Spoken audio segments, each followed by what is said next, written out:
¿Cuáles son los dos aspectos del affectio societatis en el derecho francés? ¿Cómo se aplica este concepto en la legislación de ese país? Acá vamos a tratar de quitarle la sombra a esta idea controvertidamente utilizada. ¿Cuál es la controversia misma sobre el aspecto societatis? Tiene dos variantes. Tiene el aspecto subjetivo y el aspecto objetivo. Te lo voy a resumir muy breve, después te lo voy a explicar mejor y al final te voy a linkear al artículo del blog en el cual puedes encontrar toda la información. Para empezar te voy a decir que el aspecto societatis tiene dos aspectos. Está el aspecto subjetivo y está el aspecto objetivo. El aspecto subjetivo tiene que ver con la intención de ser socio, con la intención de colaborar hacia un fin común.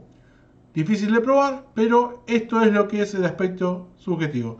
El aspecto objetivo, por el otro lado, se trata de las cosas que cuando se puede constatar que están realizadas van a dar a alguien el carácter de socio. Por ejemplo, el haber realizado aportes y el participar en las ganancias y en las pérdidas. Estas son las dos ideas que se contraponen. Ahora te explico específicamente cómo.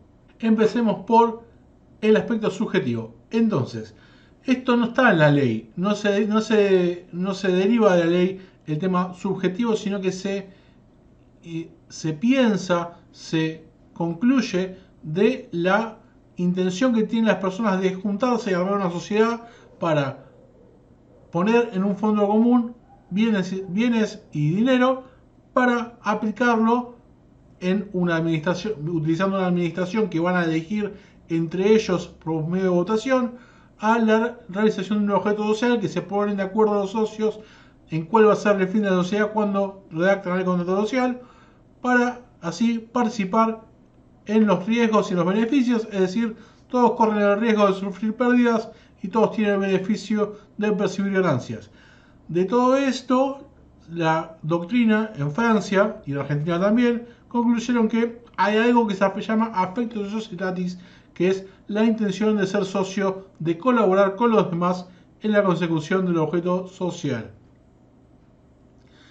Es muy difícil de probar este aspecto subjetivo porque es muy difícil probar qué es lo que tiene la gente dentro de la mente cuando colabora o cuando está en una reunión. Es decir, ¿está acá para colaborar con nosotros o está acá para que nosotros hagamos todo el trabajo y él se lleve el dinero?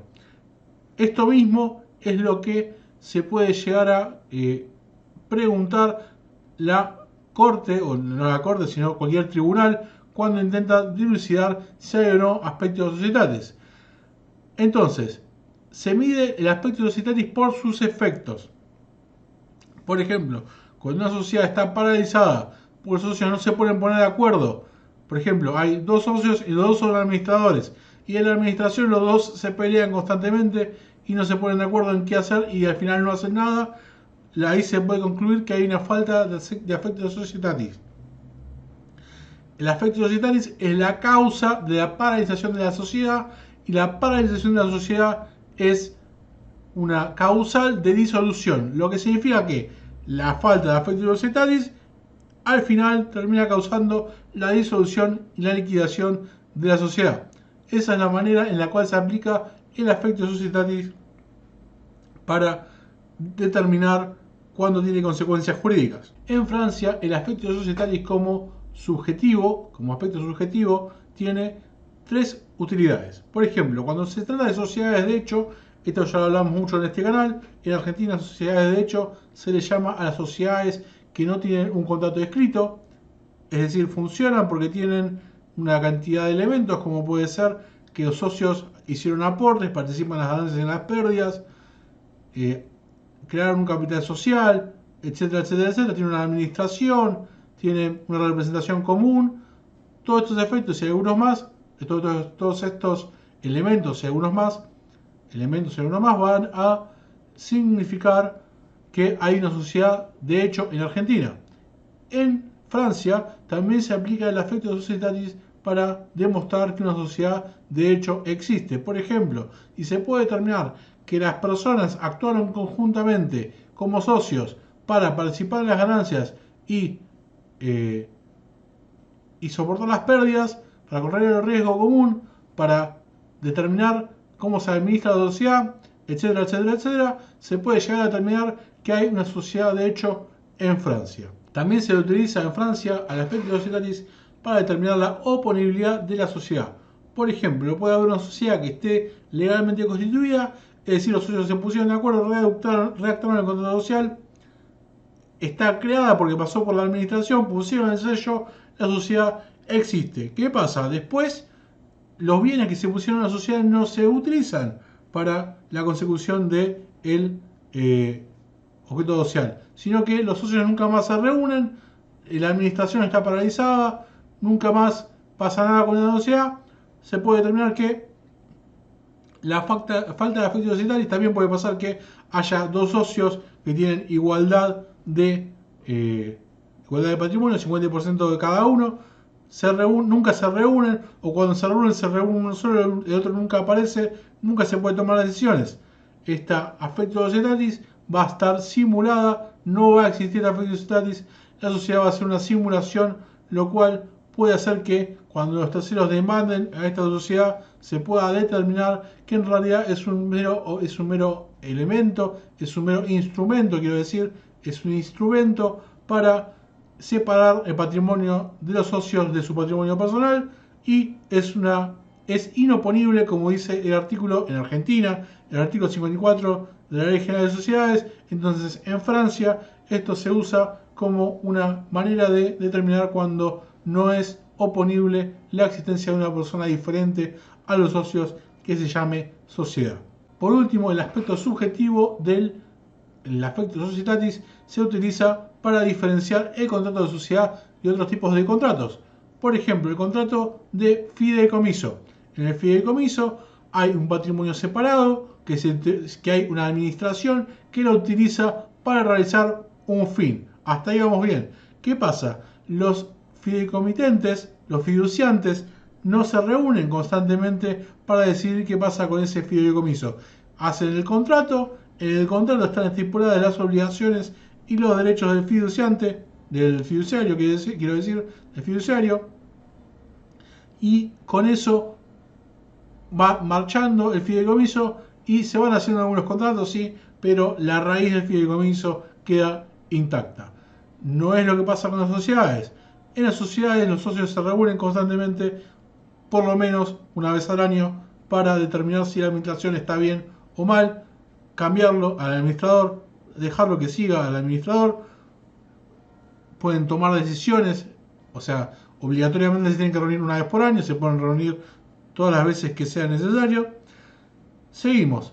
Diferencia entre el afecto societatis sirve para determinar la diferencia entre el contrato de trabajo y el contrato de sociedad. Por ejemplo, como suele pasar muchas veces en la simulación laboral, a veces en Argentina, por ejemplo, se le da a trabajadores parte del capital social para decir que son socios y que no tienen una relación laboral con la sociedad. Esto es una falta de afecto societatis en Francia. Entonces, se determina que cuando esto pasa en Francia, cuando un trabajador tiene capital social dentro de la sociedad, pero en realidad su máximo aporte es su trabajo, se va a entender que no hay un afecto societatis porque este trabajador en realidad no tiene peso en lo que pasa en la sociedad, sino que se limita a dar su trabajo, dar su mano de obra y de ahí recibir dinero.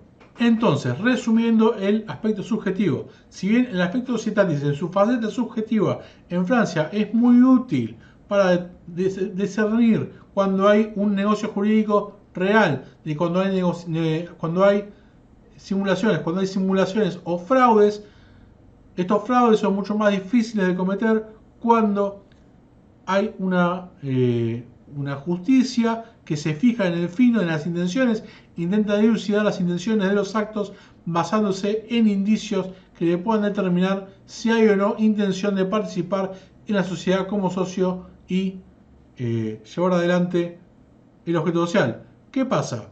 Hay críticas, el aspecto objetivo, las personas que sostienen el aspecto objetivo del afecto societatis sostienen que es muy difícil muchas veces determinar cuándo hay afecto societatis y cuándo no, porque por ejemplo en las sociedades grandes Los socios minoritarios generalmente ni aparecen en la sociedad porque saben que su voz no es determinante.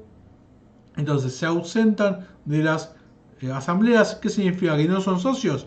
Sí, son socios, pero no participan en la sociedad, sino que le dejan a los demás socios decidir por ellos. No es que haya una falta de intención de colaborar hacia un fin común, sino que deciden no votar. Esto es difícil de leer, entonces las personas que sostienen por segundo punto, vamos a decir, el segundo punto de este video, las personas que sostienen el objeto, el aspecto objetivo van a limitar el aspecto societatis a que los socios hayan aportado y que participen efectivamente en las ganancias y las pérdidas. Con estas dos cosas, las personas que sostienen el aspecto objetivo del aspecto societatis van a decir que es mucho más fácil determinar cuando hay un socio que quiere ser socio de la sociedad a cuando no lo hay, y aplicar este concepto en la justicia. Es cierto que es mucho más jugoso, es mucho más